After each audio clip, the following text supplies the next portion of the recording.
கொடுத்த கேரக்டர் கரெக்டாக பண்ணியிருக்காங்க.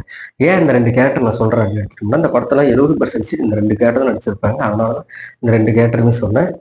இதை தாண்டி சொன்னோம்னா, ஷியாம் சித்தா அப்படிங்கிறவங்க நம்ம ஹீரோவுக்கு ஒரு லவர் மாதிரி, அதாவது ஹீரோ வந்து அவங்க லவ் பண்ணியிருப்பாங்க. அது மாதிரி பப்ளு ஒரு சீன் வருவாங்க. ஒரு பிளாஸ்டிக் சின்னதாக ஒரு கட்டுன்னு வச்சிருப்பாங்க. அவங்க 2 சீன் தான் வருவாங்க. இவங்க பார்த்தீங்கன்னா யோக் ஜேபி அப்படிங்கிற இந்த படத்தில் ஒரு போலீஸ் ரோல் பண்ணியிருப்பாரு. அவங்க தான் ஃபர்ஸ்ட் அவங்கள தாண்டி உள்ள என்ட்ரி ஆவாரு. என்ட்ரி ஆகிறப்போ போலீஸ் ஸ்டேஷன் அரெஸ்ட் பண்ணிட்டு போவாரு, அடிப்பாரு. திடீர்னு பார்க்கும்போது அங்கிருந்து தப்பிச்சு வந்துருவாரு. இதெல்லாம் நடந்துட்டு இருக்கும்போது திடீர்னு ஒரு சீன் போலீஸ்காரங்க வந்ததுக்கப்புறம், "என்ன பிரச்சனை? உனக்கு காணாம ஒய்ஃப் கம்ப்ளைண்ட் பண்ணிச்சு" அப்படின்பாரு.